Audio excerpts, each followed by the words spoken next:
Welcome to Two Hotties and a Naughty, a podcast about life's little victories, hotties, and constant disappointments, naughties. Here are your hosts, Michael Beck, Hicks, and Dwight Slappe.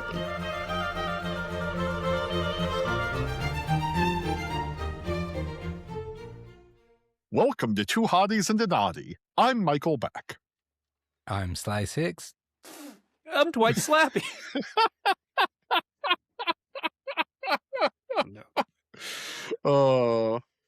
Finally, we've introduced our first official spit take to the show. It only took us a year, but we made it. We made it. I didn't like the energy we were going in with. Yeah, that'll. You cleansed us. A little far unders. Far. Next week, I'm going to bring my slide whistle and whoopee cushion. It'll be, it'll be great. Boys, listener, I don't know about you, but I've been enjoying, because I enjoy sports. Sports, right? We're the official podcast of sports here at Two Hotties and a Naughty, and there have been lots of interesting sports going on lately. The NBA Finals, there's stuff involving soccer happening very soon, possibly currently. Of course, the other regular sports that always are happening this time of year, baseball, and as we know, especially from the NBA Finals, nothing brings out celebrities like sports.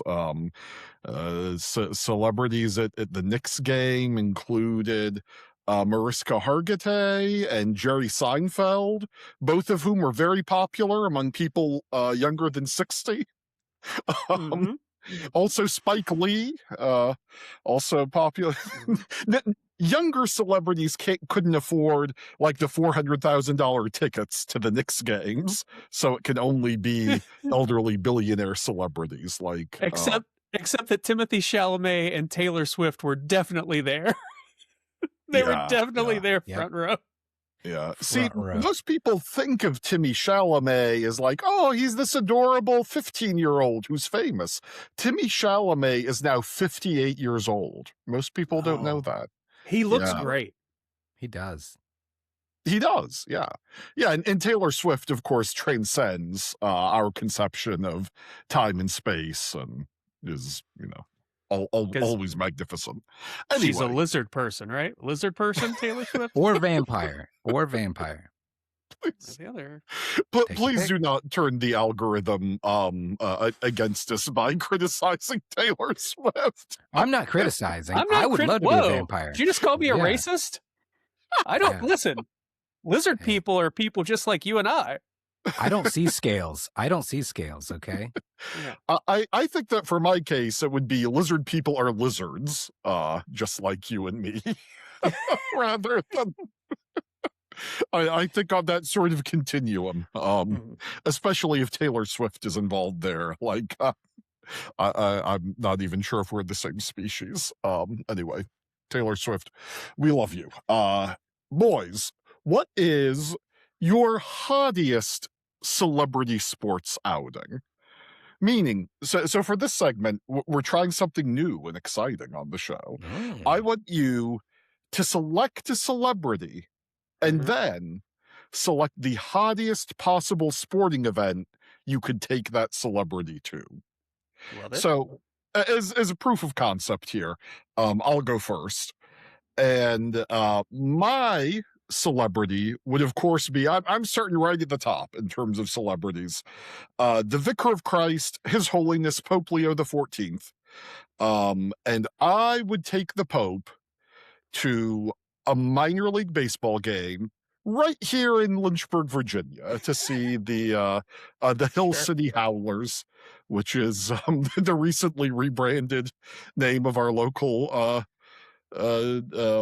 local baseball franchise. As everyone knows who enjoys minor league baseball, they like to change their names and branding about every other month. So we're the Howlers now, which sometimes they're spooky. The Howlers, there's some werewolf elements there. So fortunately, the Pope will protect me from, wolfmen or vampires or, adorable Casper the Friendly Ghosts who might show up during the game.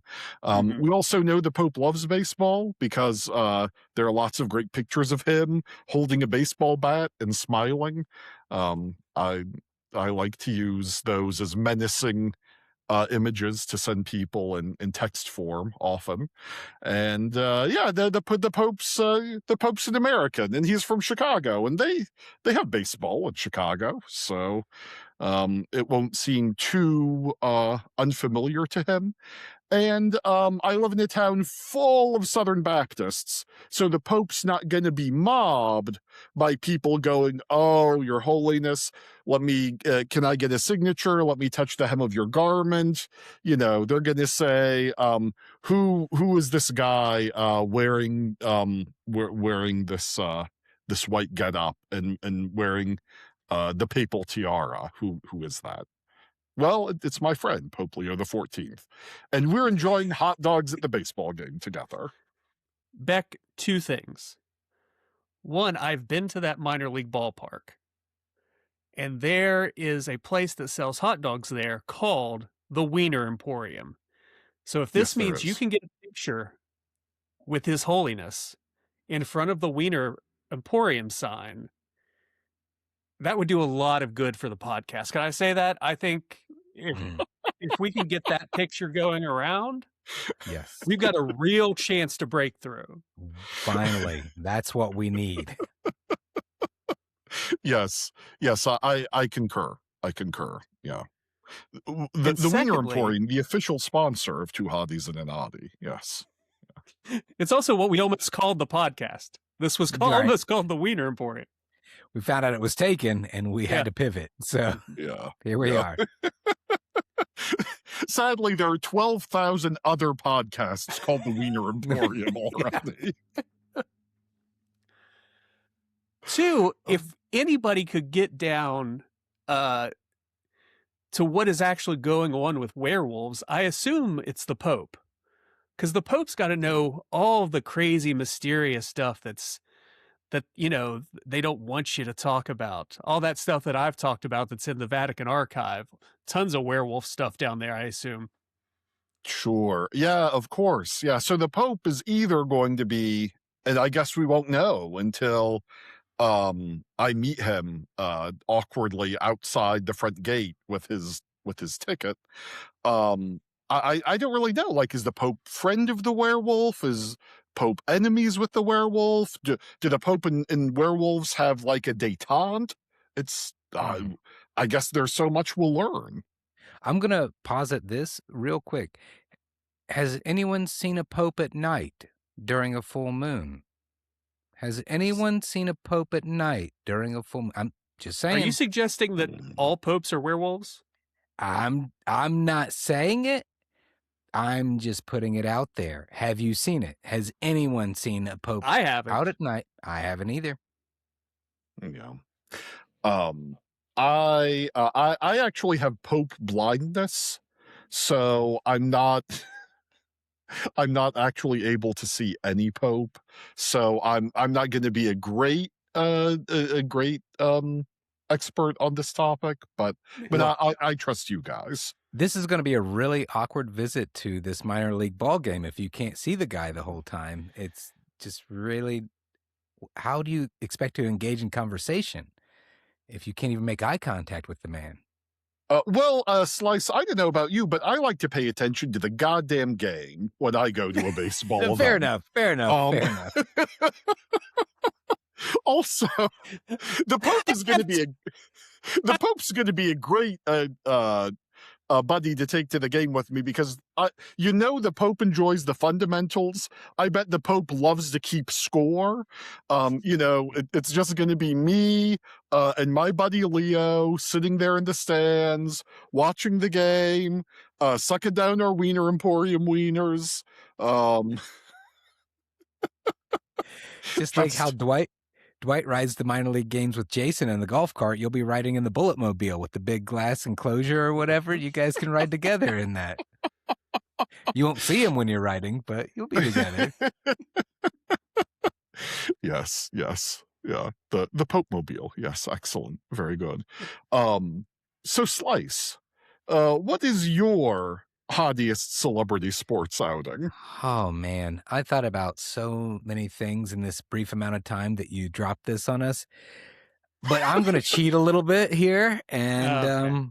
yep, I'm going to cheat a little bit here, and I'm going to say I'm going to take one of the stars of one of the best podcasts out there right now, Two Hotties and a Naughty. Michael Beck, you, sir, are coming with me to Royal Rumble. We are going to have an amazing time. The Wrestling Royal Rumble, my friend. See, I thought about it for a minute. I was like, do I want to take Beck to WrestleMania? No, he's not ready for that. He can't appreciate that yet. We got to break the ice with Royal Rumble, a crazy, zany format. 30 people coming out every 90 seconds into the ring, the squared circle, and the only way you get eliminated is to be tossed over the ropes and your feet have to hit the ground. It's going to blow your mind back. Both feet, one foot, not out. Both feet out. So Jesus. there's a lot of drama. There's a lot at stake here. You don't know who's coming out when? No, it's all random. Order? Completely random. So you hear the music and you're like, oh my God, it's Stone Cold. John Cena? What? And then newer guys that I don't know the names of, but Dwight probably could tell me. But Pistol Pez Watley. Pistol Pez Watley is going to come out and his music is going to be good, but I don't know it. So I'm going to be like, Dwight, who's this? Because Dwight's going to be there too, obviously. I'm going to take both you guys. But mostly it's so that, Beck, we can get you on board for our Wrestling Corner section of the podcast. Yeah. Now, Slice, I'm very excited about this. Mm-hmm. And of course, as a gentleman, I accept all social invitations that I don't have a prior commitment to. So this is called the Royal Rumble. Does that mean that it takes place in His Majesty King Charles III's realms of Great Britain and the Commonwealth? No. Okay. Nowadays, is it still? It's not a set location, right? It rotates, right, Dwight? I think last year it was in the Kingdom of Saudi Arabia. So it is still royal. It is still royal. Yeah. Okay, yeah. All right. I knew that we'd find something incredibly fucked up about this. I was anticipating we'd have to go a few more layers, but no. But however, the year before it was in Indianapolis. So all right, just to be clear. I'm not going there either. Well, the year before was St. Petersburg, Florida. How about that? You love Florida. They're committing way more crimes against humanity in St. Pete than they are in Riyadh. Okay. I wish Slice had run this by me first, because as a modern wrestling fan, I urge people to support AEW, where the ownership is not as outwardly evil as the people that run WWE. Yeah, that's a good point. Next year's WrestleMania is in Saudi Arabia, if that makes you feel even more icky. And the logic of it, this seems like a very convoluted thing for Beck to get the hang of for his first wrestling outing. I think WrestleMania would be better because they're like celebrities and things, and it's easier to... I guess it's a bigger spectacle. It's just, I thought the fun zaniness of the Royal Rumble, but you're right. That's for sickos like me and you. Me and you are the sickos for the Royal Rumble. That's true. It's kind of a kink. I get it. But, and for someone like me who hasn't been, inured to all of the excitement and big names in wrestling, like, I'm not going to need a new wrestler every 90 seconds to keep me excited. Like, it's going to be that first wrestler will be able to attract and maintain my attention for, I would think, between 4 and 6 hours. So you're right. How long was is a definitely wrestling match? It's like cricket, right? Sometimes it extends into a second day. Yeah. Days. Oh, yeah. Yeah. Dwight, what is your hottiest celebrity sporting event? I would take Andrew Lloyd Webber to a monster truck rally.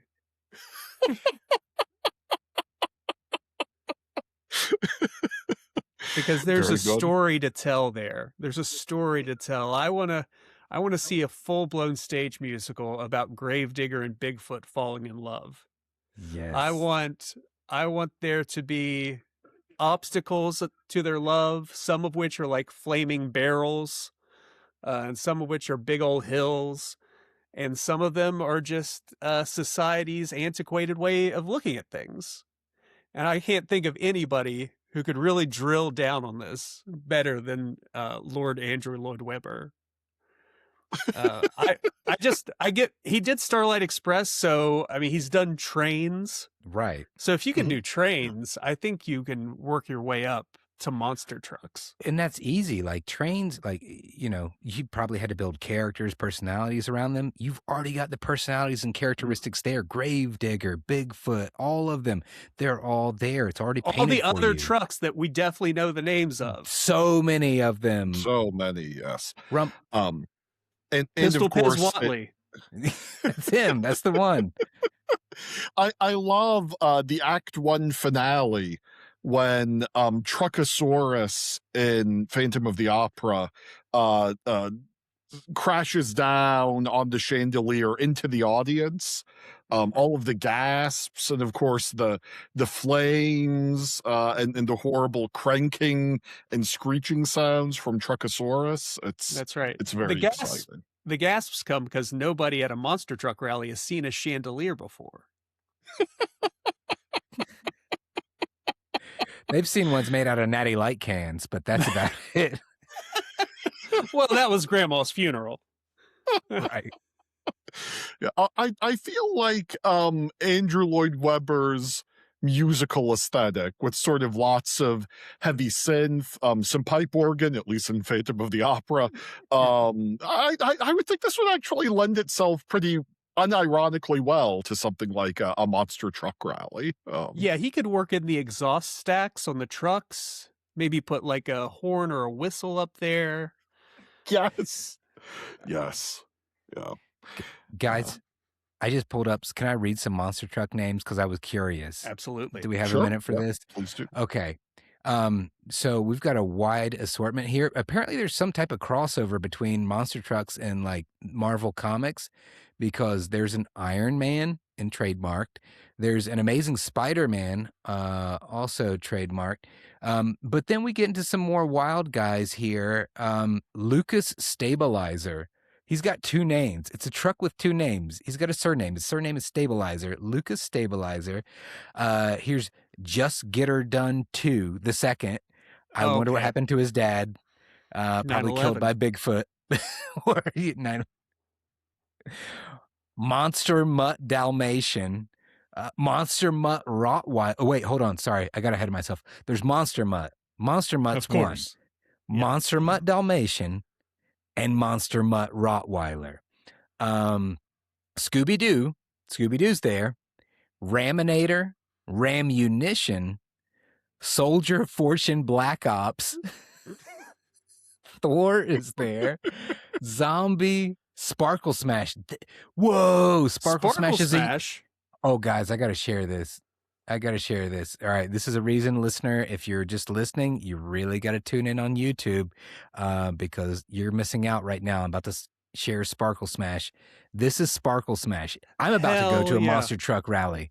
All right. That is Okay. awesome. Yeah. Sign me up. Sparkle Smash. If you're just Unicorn. listening, Sparkle Smash looks like a unicorn.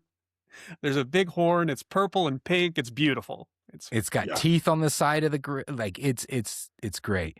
But yeah, here's like this is Monster Mutt Rottweiler here. He looks kind of nasty. He's kind of looks like a Rottweiler. All right. He does. They're really doing some interesting things over in the world of monster truck design. I had no idea. I know. Sign me up. I'm going to one of these. Well, I like to learn something new every day. And what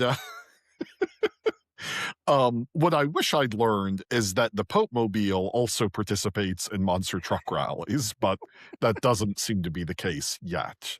Yeah. But now with an American Pope, who knows?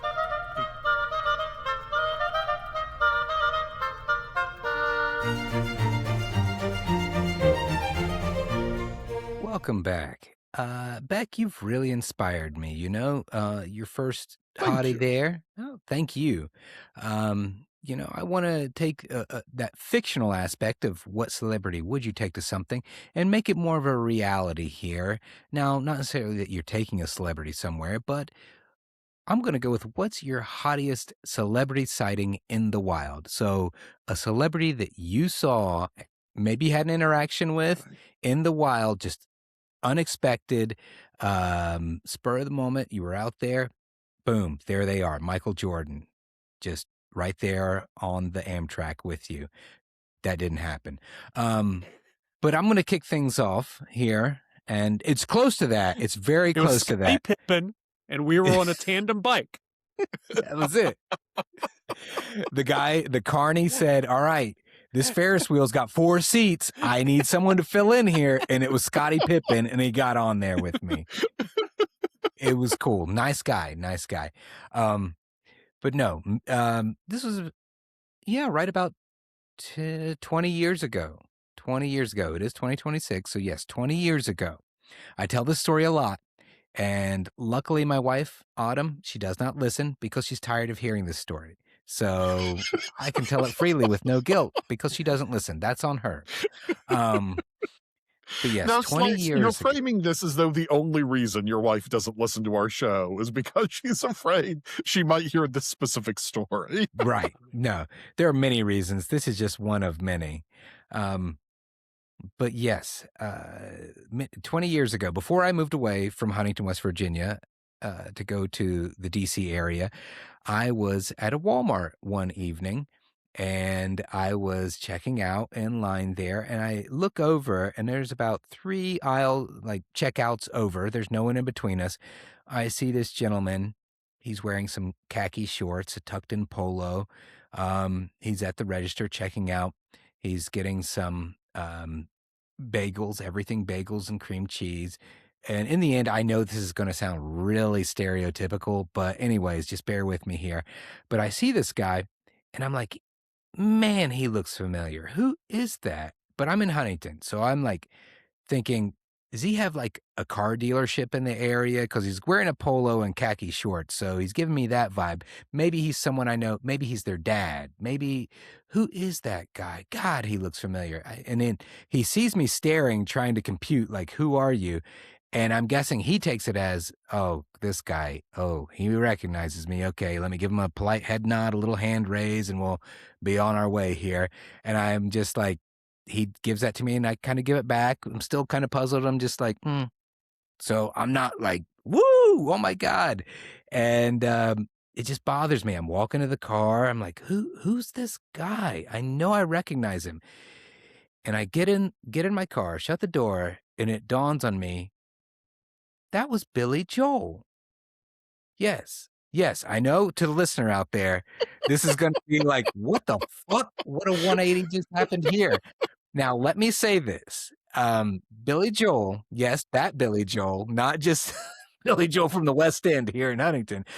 Billy Joel himself, the piano man, he married a woman, Katie Lee.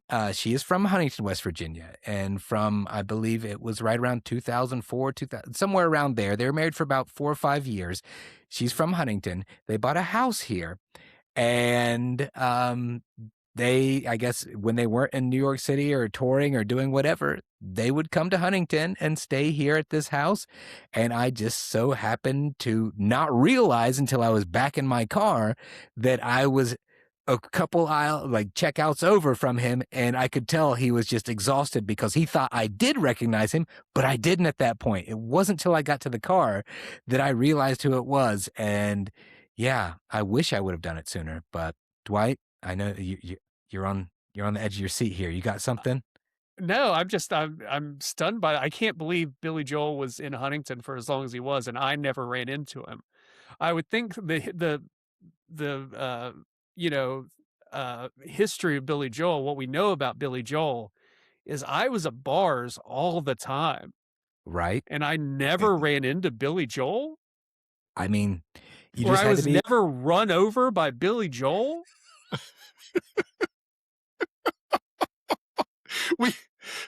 circa 2006 is also very much when our ironic love for Billy Joel was evolving into genuine love for the music of Billy Joel, who secretly has gotten a lot of baby boomers to really love show tunes, because that's what Billy Joel actually writes. He writes show tunes, not rock and roll songs, and I love him. I love his big fat face. I like much of his music. I even like the not very good classical album he released. No. It's a lot of fun. There's a Go ahead, Beck. I'd forgotten that he married a local gal. Are they still married, or is he on like 4 different wives now? 2 or 3, 1 or 2 later now. Okay. She was 2004 to 2009. Katie Lee, she's like a food. She was so 2000 and late, right, guys? Yeah, exactly. Yeah, count it. But I honestly, I felt guilty for that interaction. I felt so guilty because of you guys, largely, but other people who would have recognized him in the moment. I was like, why couldn't it have been one of them? Like, you guys introduced me to really? You're right. Why couldn't it have been one of us? Right. I was like, man, if this could have been Dwight, that would have really made his day. But I didn't even realize until I got back in the car and it dawned on me. I was like, holy shit, that was Billy Joel. Like, it finally, like, the face like lined up. It was no longer Friend's car dealership dad. It was, he's knighted, right? Is he knighted? You can't be knighted if you're not from. You can have an honor, and they can honor you, but you can't be a sir. My bad. So he's not Sir Billy. Whatever. Not when you're from Omaha, Nebraska, like Billy Joel. Yeah, gotcha. With his thick Omaha accent. That's not. Then it's really not that exciting anymore. It's takes second seat to when I met Derek Jacobi. That was a lot cooler. That is Sir Derek Jacobi. Yes, right. I know that. I did meet Derek Jacobi, but now whenever I've run into Dame Judi Dench at that very same Walmart, that was Radio Shack, okay? Me and John Gielgud at the Circuit City were hanging out looking at camcorders. Dame Judi Dench always buying just tens of thousands of dollars worth of car key fob batteries. I don't know why. What's she doing with them? You're not supposed to eat them. It says right there on the package. Do not eat. Dwight, what about you? Who's your hottiest celeb in the wild sighting? Well, after your story, people are going to think Huntington, West Virginia is hopping with celebrities. Yes. Because oh God, Slice, were you and I living together when We Are Marshall was being filmed? Or was it after that? It was. You left already? When it started. It had started filming. I was there for when it started, but when it finished, I think I was gone. So I was in the middle of the shooting. So the hit film We Are Marshall was filming in Huntington, West Virginia. It's about the plane crash that wiped out the 1970 Marshall football team. Mm-hmm. And it stars lots of great actors: Ian McShane, David Strathairn, Kate Mara, yes, right? Anthony Mackie, and close personal friend of the podcast, Matthew McConaughey. I was sitting at our local watering hole, and there's a booth in the front by the door that me and my friends would often sit at. And this was a hopping Saturday night. In the booth, and a couple of my friends, I think producer Sullivan was with me, and some other friends, and a couple of people were up getting drinks. And the door opens, and there's a tap on my shoulder, and I hear, "Hey, man, hey." I look up, and there's Matthew McConaughey. He's with a group of people, and he says, "Hey, is anybody sitting here? Do you guys mind if we sit here with you?" And I had a split second to decide what to do. And drunk Dwight said, "No, Matthew, I'm sorry. I'm saving these seats for my friends." But I said it loud enough that many people heard me. So that's it. I told Matthew McConaughey to go fuck off. And Yeah. After That's why he never came back after that movie. It's like, That's why they call Huntington, West Virginia, the city of hospitality to celebrities.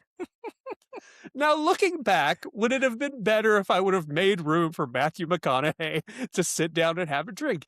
Yes, but in the moment, I felt so right to tell him loudly to go away. It felt so good.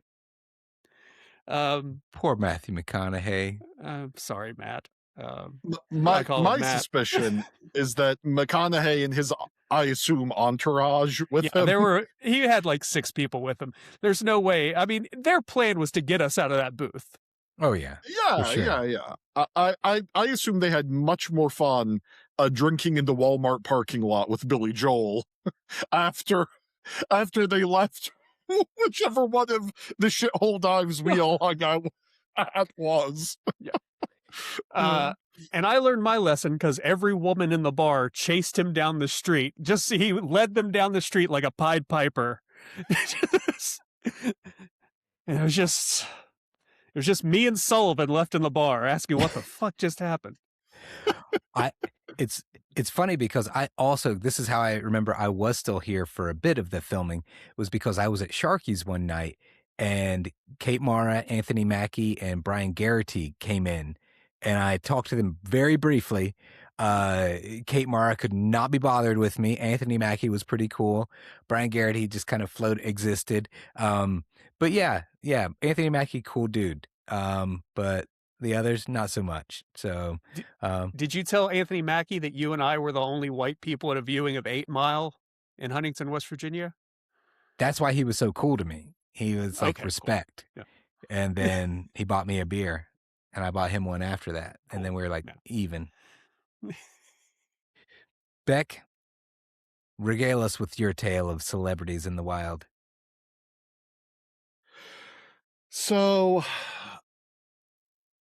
I'm making a battlefield decision here. Come on, and I'm going to also tell a story about Huntington, West Virginia. Oh, damn it. Land of celebrities. Nope. You're making the wrong call here. You're making the wrong call. I'll tell you that. Leading the glamorous life that I lead, I interact with a wide range of celebrities, not just the Pope. I know other celebrities. In this story, I'm going to warn everyone right up front. This story is mostly just for me. I went to in a club we used to go to. I think it was the V Club, formerly the Valhalla Club, now probably something else. Maybe the building is gone. I don't know. It's called the Loud. It's called the Loud now. The Loud? Okay. Phoebe Bridgers that was doesn't just sound there. like a place I would like to go anymore because I'm old and don't like loud things. So we were there, and they would have strange live music sometimes. One day on like St. Patrick's Day weekend, they had a guy just singing Irish drinking songs. Dwight, do you remember that? That was Yep. weird. Yeah, and it was just a guy, no musical accompaniment, just a guy singing, I assume, Danny Boy over and over again, because I don't know or care to know any other Irish drinking songs. This evening, there was a local West Virginia jazz man, Bob Thompson, playing a great jazz keyboardist who I really love. And there were, I don't know, maybe 4 people there to enjoy the Too Good for Us jazz stylings of Mr. Thompson. And after a set was over, he was sitting at the bar drinking by himself, as jazz men do. And I went up to Bob Thompson and said, that was a great show. Thank you. I really enjoyed it. I love it whenever you perform in the area. Thank you for your service. And I bought him a drink and I left him alone.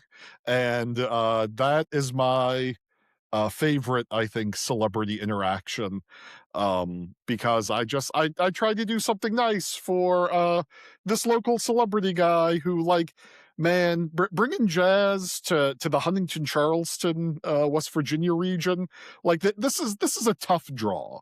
This is a tough draw, but he's out there doing it. I hope he's still with us. I don't know. This was like 20 years ago. I think he is. But yeah, no, there aren't really any jokes, or it isn't really a twist to that story. It's just, when you see your local jazz man, buy him a drink or a sandwich, because he needs it. He needs it. He's still with us too. I see 1942, still here. Bob Thompson. Oh, okay.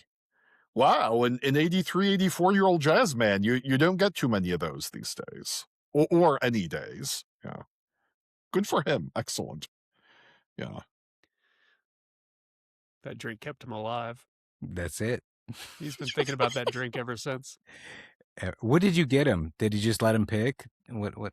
I assume it was just whatever he was drinking. I like to think you made him drink like a frozen margarita. You forced the bartender to make a frozen drink and then shoved it in front of Bob Thompson's face. You said, "Hey, Bob, enjoy this Jaeger bomb, bitch." All right, so let's reconstruct this moment to the best of our ability. And I have some training in the historical arts, so I know how to sift through the past. So I assume that, let's see, in 2006 or thereabouts, I would have been dressed like Billy Joel at Walmart, so probably in a tucked-in golf shirt, wearing khaki pants, covered in cream cheese. Head to toe. I assume I was drinking something like a Manhattan at the time, and I assume that I would have demanded that Bob Thompson also drank a Manhattan. And being a jazz man, he of course said, "Oh well, yes, obviously, the drink of urban sophisticates. Yeah, I'll gladly join you with this." And then he and I became best friends, and hung out all the time together, which is how I knew he was still alive. The end. I love that story.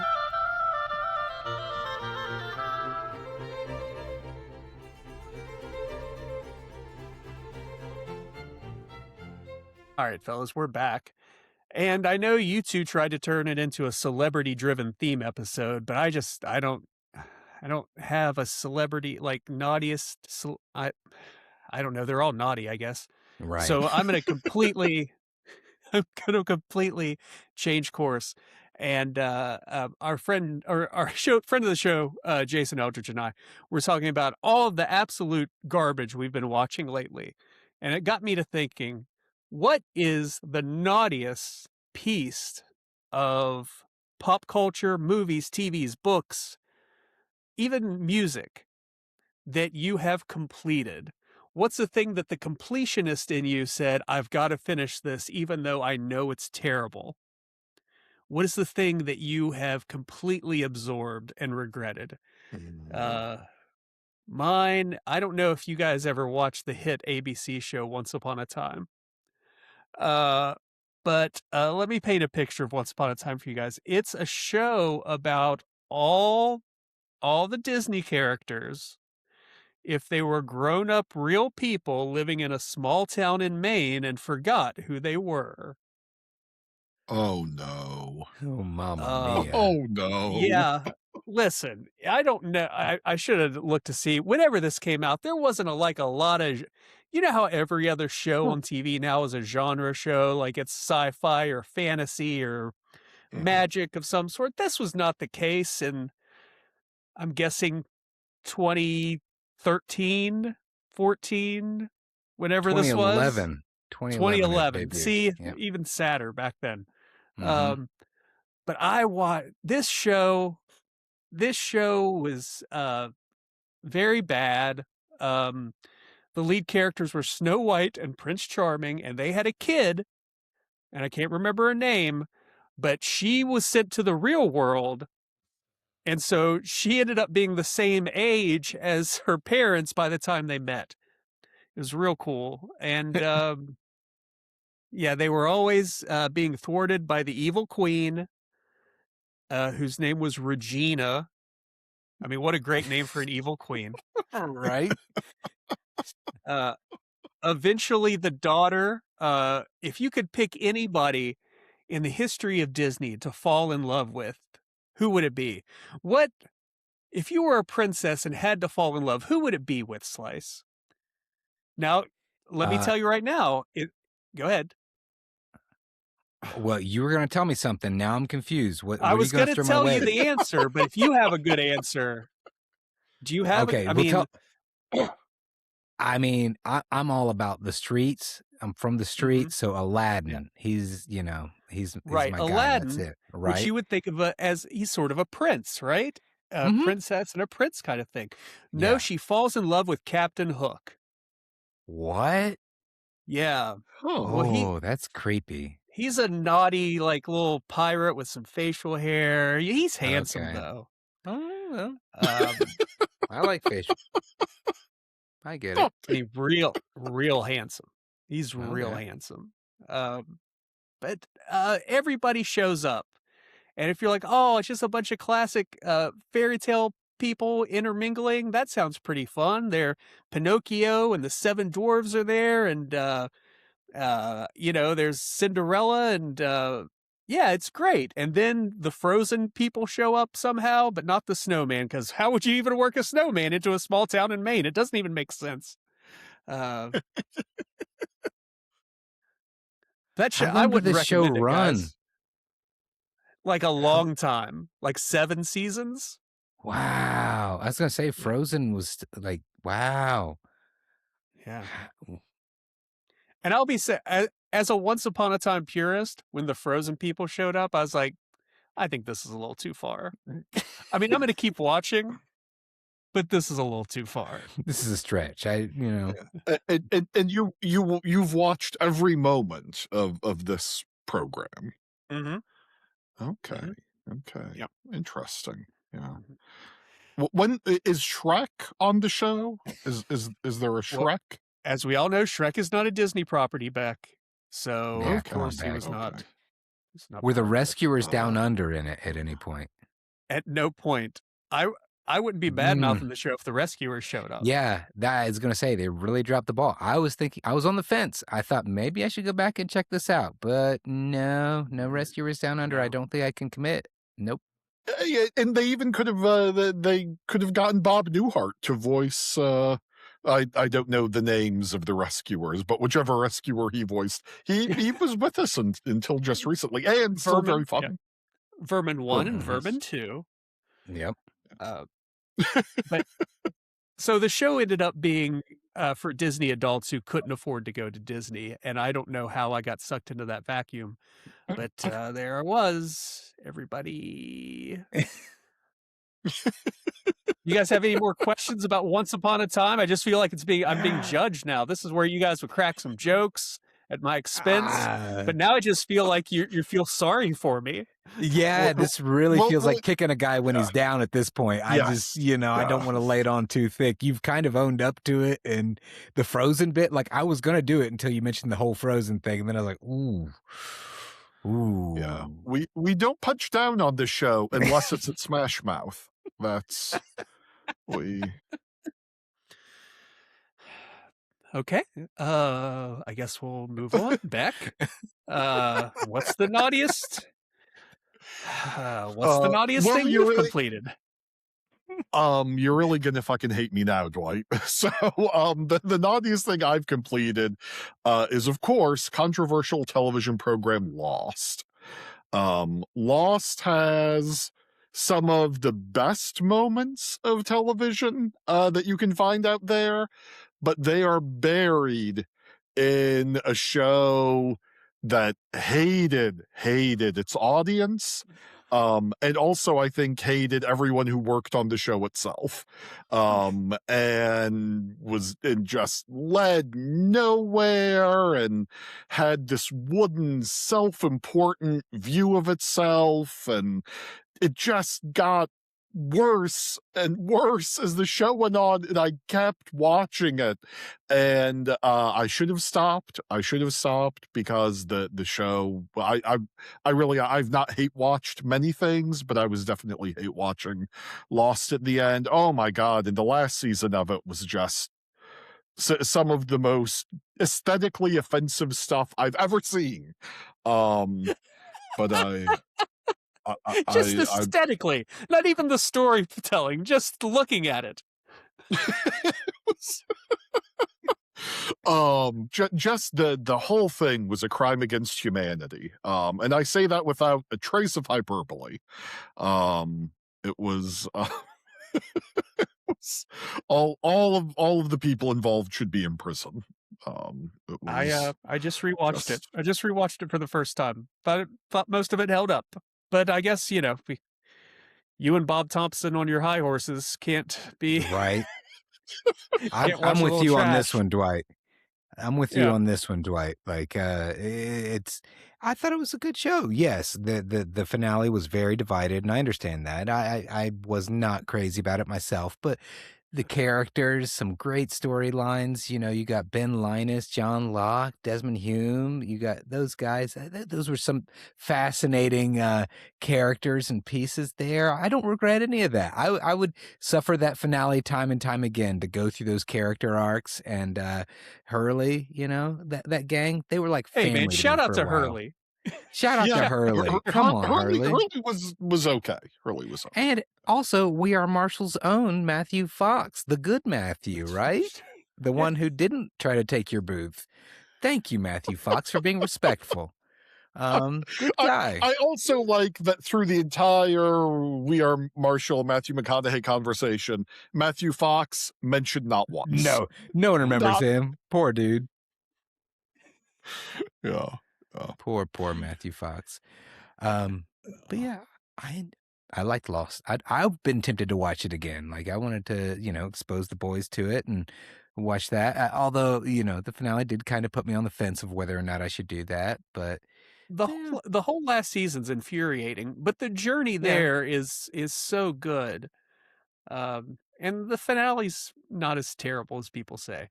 You know what? The Game of Thrones last season was absolutely way terrible. Worse. Do I regret watching Game of Thrones? Of course not. Right. Yeah. Amazing series. Yeah. Shitty last season. That's fair. That's fair. I think that Lost for me had. It's not just the finale or even just the last season with Lost for me. It was just that I could tell that the show was just kind of like throwing shit at the wall and seeing what stuck every week was really the vibe that I got when the show insisted, oh yeah, we have this planned narrative arc that we're going to follow. And I mean, and you would think that I would know better than to believe anything one of those big shot Hollywood producers tells me. But I fell for it, and then when I realized this show it has no juice. It doesn't. There's going to be no resolution to any of these plot lines, and there wasn't. So that's a no on our Lost Rewatch podcast.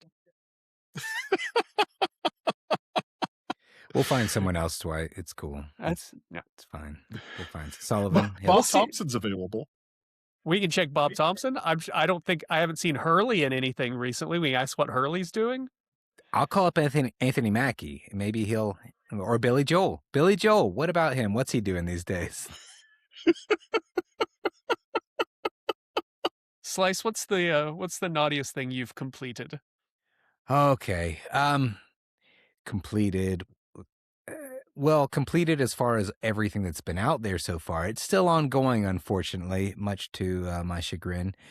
But Autumn and I have a long-running history of watching a little show called The Masked Singer. Back in the day, I used to have fun with this show.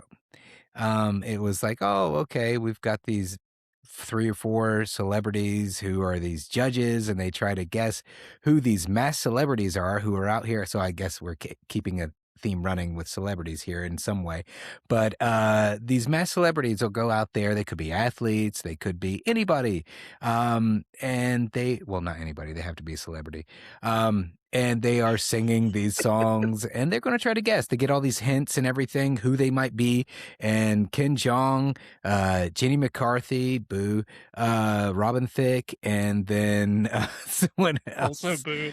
Also boo. Robin Thicke, big boo. Yeah, total boos. No. We're the show that has the courage to boo Jenny McCarthy and celebrate Thicke. Thicke is in. Finally. McCarthy's out. No, they both suck. Yes, thank you for correcting me on that one. But then they've like rotated between. They had someone on there previously. I can't remember. She was a member of the Pussycat Dolls, and now they've got a different person on. I don't know. I've just kind of tuned out. Yes, that's her. Thank you. Serginger or something like that. I don't know. You're probably right. If you're asking me to pull a second Pussycat Doll, you're shit out of luck. Sorry. Scherzinger. Now, you're right. Yeah, Rita Ora is on there now. She's great. But so they balance it out between her and Ken Jeong. I'm like, okay, tolerable. Other two, not so much. But yeah, they go through, and Nick Cannon's the MC. Woo. Yeah. I don't know why we still watch this dog This shit. is way worse than Once Upon a Time. This is so much worse. Immensely. Believe me, I've told Autumn for the past 3 seasons, like, I cannot keep watching this. But because it's a tradition, I sit down and we watch it. Like, Desmond enjoys it, like, to a degree. And I don't know. I'm like, first off, yeah, the people affiliated with it, not the greatest. But also, I'm like, this person obviously is not as good as this other person, but this is all rigged. This person's going to be the one to win it because it's so-and-so and they did whatever. And it's just not even a question of talent. Great point. It's just like exactly what you just said. It's so-and-so and they did whatever and whatever. Well, I didn't want to spoil it for anybody out there. But I was going to go the other way and you sold it to me. Yeah, I guess. Okay, someone comes on. They sound it's amazing. All politics.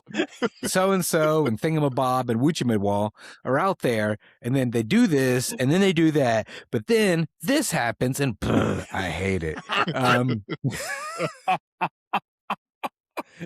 no. Then he takes off the mask, and you see it's what's his name. Then it's fuck, God. What's his name?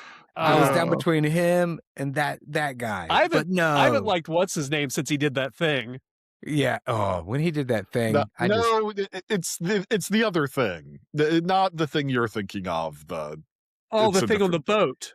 Yeah. Oh. Yes. Exactly. Yeah. Okay. I thought it was what he wore to that other thing, but I get it. Oh, that was inappropriate. Sure. It was very inappropriate and just tasteless. But yes. Obviously, they just don't let the most talented people win. They don't vote for the most talented people. And I have an actual real question that's not a joke, Slice. Yes. On The Masked Singer, when the celebrities reveal themselves, how many of the people do you legitimately recognize when they take off the mask? 50%, I would say. Okay.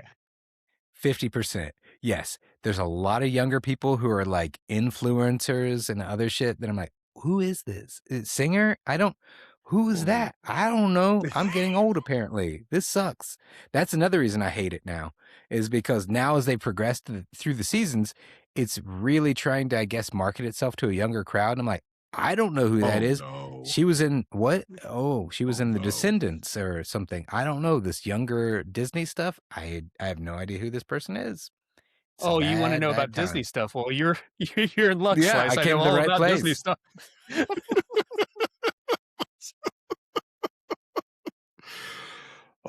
I don't think I want to watch a show where internet people are the celebrities, unless of course it's me, an internet person, as your celebrity guest at a monster truck event, Slice. Well, that's what drives me nuts about this, because it'll be like, oh, look, the ShamWow guy just beat out Patti LaBelle. And it's like, what? I mean, that didn't really happen, but it's just kind of an example of the things that do happen on there, where it's like, oh, this person is clearly a very talented singer, but no, let's vote for the pygmy poodle over here, whoever that could be. Oh, what do you know? It's Jojo Siwa. I don't know. It's not a good time. Not enjoying it. To connect all the threads, I know I saw a clip where Kermit the Frog was one of the masked singers. Right? Kermit was on the show? Kermit was on it, but I don't think he was a masked singer. I think he just kind They of revealed him to be Kermit. Well, they had- So Oh. do they do like special performances that aren't in competition sometimes? Yeah, well, that's the other thing. Thank you for bringing that up. They have theme nights, and the theme nights have really gotten fucking crazy, because they had like Ninja Turtles night. There was Care Bears night. I'm like, where are you pulling this stuff from? I get it, but I don't get it. And I don't need all the minutia. My end goal is to ask you how we get Gravedigger on The Masked Singer. Okay, I got you. We can make it happen. I'll talk to some people. We probably have to get Muttweiler, Rottweiler 3 on there too, and Operation Black Ops Call of Duty. But I think after that, we can get Gravedigger on there. That's it for our show. You can find us on TikTok, YouTube, Instagram, or wherever you get your favorite podcasts. We hope you have a great week. Thanks for listening. We love you. Thank you for listening. This has been Two Hotties and a Naughty, a podcast about life's little victories and constant disappointments, as hosted by Michael Beck, Slice Hicks, and Dwight Slappe. Editing and production by Michael Sullivan. Our theme is Handel's Entrance of the Queen of Sheba for two oboes, strings, and Continuo allegro, as performed by the Advent Chamber Orchestra. Crystal Howe speaking.